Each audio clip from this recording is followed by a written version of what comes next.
when you lose a game like we did on Saturday night, it's really easy to let the disappointment of the loss turn into discouragement. And you just can't let that happen.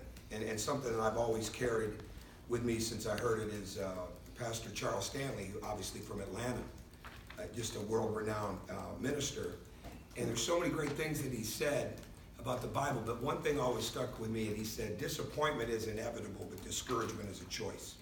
And I think I was probably at Marquette when I first saw that, and I've always tried to apply that in my own life, certainly, but really with my team, in the sense of like, and not bringing it up to them as much as not letting them get discouraged, because they were down with that loss the other night. They knew that we had opportunities. And so they went at it the last 2 days. They went at it on Sunday. They went at it yesterday. We practiced. They were competitive. We got better. And that emotional energy that you use, it can leave you at some point in time. And I thought that happened to us a little bit tonight. We came out really ready to play.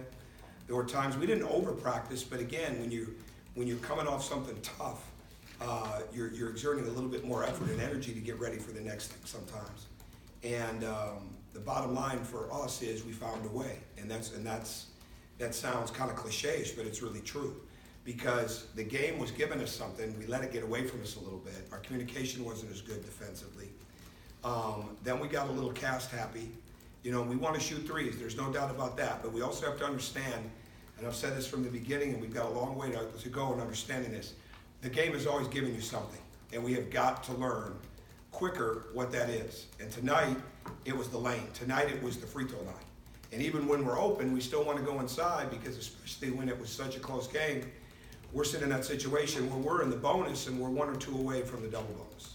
So that's a little bit what's going through my mind, and we had some discombobulated lineups. Maybe they're late that hadn't played together as much, and we didn't give Nick the rest that he needed once Ray went down. But we came out of a timeout. Nick was really good in that timeout, all right? Talking about too many shots, all I had to do was sit back and say, here's what we want. And I thought the guys really, really, they planted their feet, and they did a better job right at the end.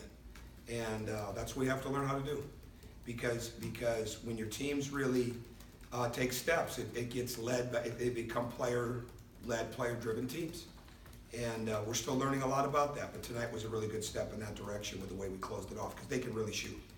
And if you make mistakes and you go under pick and rolls, and certainly they can score inside. He's averaging 23 points a game. It was 25 going into Sunday, and then he didn't have as good a game. But we found a way. A lot of different guys played. We did not have Jordan Harris available tonight due to an injury he sustained in the game against Arizona State. We hope to have him back by Saturday, and hope to get him back on the practice floor. So we missed him tonight because he's been playing well.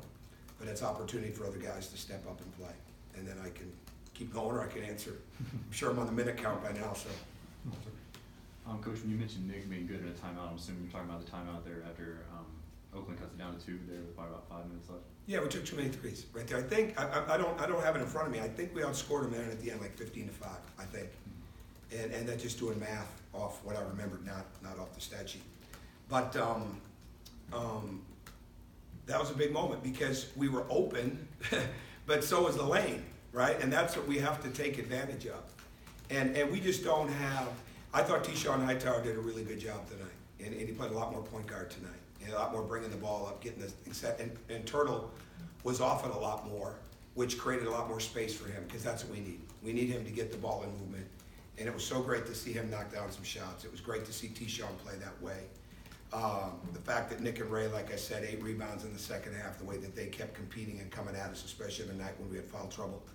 Again, with Derek, I think that's really important stuff. But again, I could speak forever. We've got to keep learning to understand. There's game plans, there's adjustments, all right, and then there's how do you get momentum back, and how do you read what the game is giving you. And we've got to learn how to do that, because sometimes it's got nothing to do with the game plan.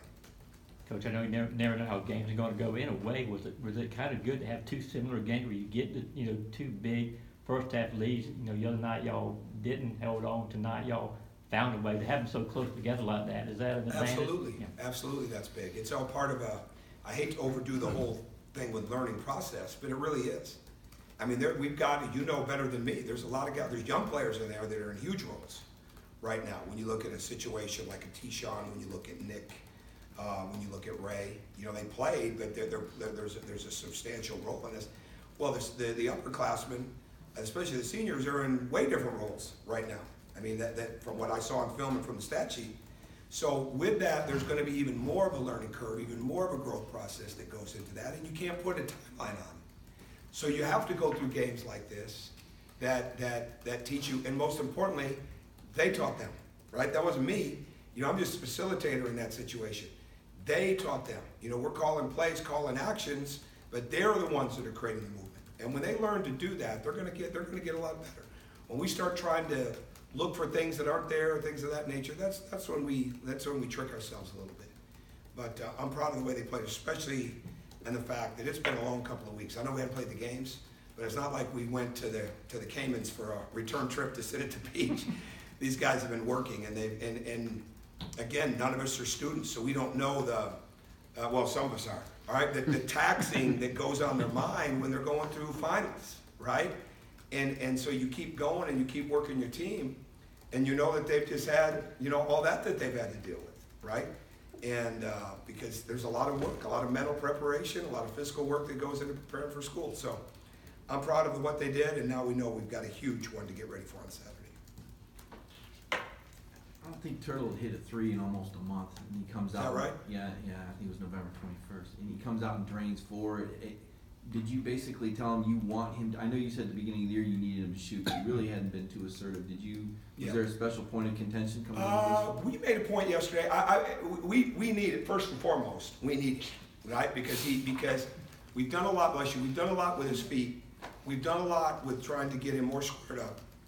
He's got the ball in his hands a lot, which is, I've said this to you guys before. I mean, with the way we're playing with the line, and we have that NBA 3-point line in and everything that we do, obviously not in the game, and our 4-point line, we're trying to get them to continue to understand the spacing that we want, right? The spacing that we need to play with. Well, that takes time for them to learn. So sometimes what happens is Turtle gets too close to the 3-point line and his footwork's not where it needs to be. Tonight we had him spaced.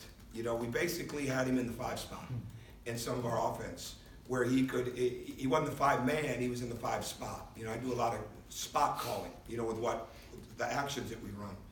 And so he was able to get free, and then they went zone really early. So he really, that made it even easier for him to get looks, because he didn't have the ball in his hands to start the zone offense. He was able to get it in movement, get it on reversals. And so that helped. And that first one went in, and the second one, and it just felt great for him. And same with T-Shawn. He only hit a couple, but we needed T-Shawn to have a good night. And if we're going to get better, guys like those two, Tyree, Jordan, our freshmen, those guys have really got to continue to step up consistently. Any more questions? Mike, you know Terry Hutchins? No. You didn't hear about that? We'll talk about it. Okay. I think tonight was Ray's first career double-double. Is that right? Yeah. Would you project this as a guy that's going to have double-digit, double-double? What do you see from him just from a growth Yeah, standpoint? and I thought he did a really good job, because I thought he had to go to the reserve tank today, because he's gone really hard the last couple of days. And I didn't give him a lot of break on Sunday. Gave Nick a little bit more of a break, but not as much with Ray. Nick had played 37 minutes. And Ray exerts a lot of energy. And we need Ray to be a 2-half player, a consistent player. We've been doing a lot of math and work on, okay, why are we struggling in that second half? What are our defensive issues? What are our offensive issues?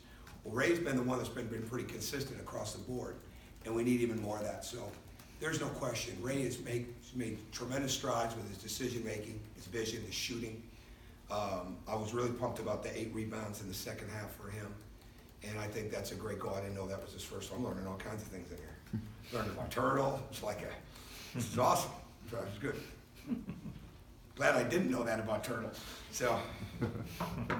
Questions?